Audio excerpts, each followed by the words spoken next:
News Only 24. News Only 24. প্রেম দিবসে মুক্তি পেতে চলেছে ভিকি কৌশলের আপকামিং ছবি ছাবা। ছবির প্রমোশনে শহরে এলেন ভিকি। ছত্রপতি সম্ভাজি মহারাজের চরিত্রে অভিনয় করতে দেখা যাবে তাকে। ছবির পরিচালক লক্ষণ উত্তরেকার শহরে এসে জেআইএস এর গ্রাউন্ডে প্রচার সারলেন অভিনেতা। ভিকিকে ঘিরে ছাত্রছাত্রীদের উৎসাহ ছিল চোখে পড়ার মতো। ছবির প্রমোশনে এসে নাচে গানে গল্পে খোশ মেজাজে দেখা গেল অভিনেতাকে। ভিকি নিজেও একজন ইঞ্জিনিয়ারিং এর স্টুডেন্ট, তাই ইঞ্জিনিয়ারিং কলেজে আসার সুযোগটা তিনি কখনোই মিস করতে চান না। খানিকটা নস্টালজিক হয়েও পড়েন, জানালেন অভিনেতা। ছাত্রছাত্রীদের সঙ্গে বাংলায় কথা বলারও চেষ্টা করলেন তিনি। জানালেন কলকাতায় এসে মিষ্টি খেয়েছেন এবং অনুষ্ঠান থেকে বেরিয়ে ফুচকাও খাবেন। এরপর ছবির প্রমোশনে বেরিয়ে যান তিনি অন্য জায়গায়। So you just say गाय काटा दिलो. गाय काटा फिर? Oh, not गाय मतलब not cow. गाय मतलब body. Okay, body goosebumps. पर ग ना? गाय. गाय. दिलो. गाय काटा दिलो. You ask a question to them. गाय काटा दिलो.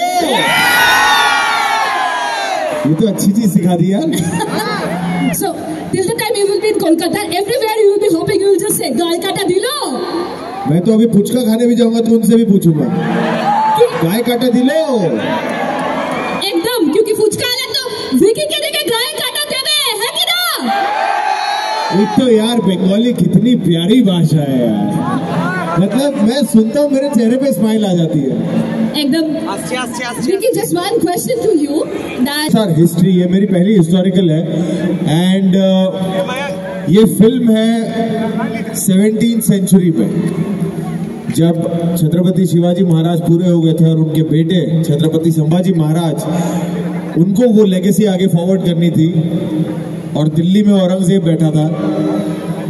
तो उस समय की बात है कि कैसे लाखों की आर्मी के साथ मुगल आए थे छत्रपति संभाजी महाराज को पकड़ने के लिए महाराष्ट्र में, जिनके पास 25,000 मावले थे और फिर भी 9 साल तक पकड़ नहीं पाए थे। वो कहते हैं कि मुगल पूरे इंडिया पे राज कभी नहीं कर पाए क्योंकि दक्कन में मराठा थे।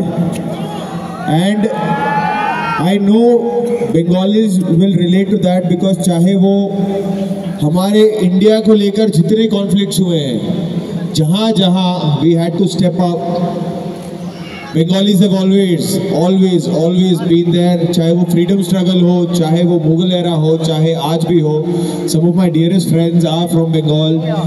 सुजीत सरकार दा जिन्होंने सरदार उधम बनाई थी, वो कोलकाता से है and he's one of my dearest friends. So this film is a very important film because हमें हमारी हिस्ट्री, हमारे वॉरियर्स, हमारे योद्धा जो है जिन्होंने इतने कमाल के बलिदान दिए, उनको भी याद रखना जरूरी है, उनकी कहानी को आगे लेके जाना जरूरी है. So it's a very important film but a very entertaining film. It's got lots of action. It's a very vibrant film as you can see from the posters. It's got music by A.R. Rahman. There is a song in our film called Jaane Tu, sung by the one and only Padma Shri Arijit Singh. So there are some great minds, some great talents that have come together to make this film. You please go and watch it. You're gonna have a good time at the cinemas, I promise you. Okay? He knew more than 13 languages. He had written books, he had written poetries. He fought the first battle at the age of 16 and then went on to win 127 battles.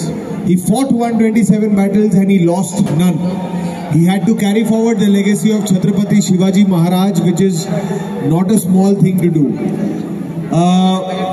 As a warrior, as a scholar, as a father, as a husband, as a friend, as a king, 350 years from now. And that's our small effort to make this film so that we can remember, celebrate, and literally every household in the globe should know about stories of our great warriors from India. I always keep saying कि waste में सबको imagine करके super heroes बनाने पड़ते हैं, India में सिर्फ history में देखोगे ना, इतने सुपर हीरोज बैठे हैं जिन पे कहानियां अभी तक बनी नहीं है, तो ये हमारे सुपर हीरो की कहानी है। छावा की स्पिरिट तो वही है जो यहां से आवाज आई, हर हर महादेव। उन्हें शिव शंभू कहा जाता था, इसलिए भी क्योंकि छत्रपति शिवाजी महाराज के बेटे थे, इसलिए भी क्योंकि शिवजी के बहुत बड़े भक्त थे, और हर हर महादेव तो उनके दिल में बसता था। तो if you are asking me for 3 words, it has to be हर हर महादेव।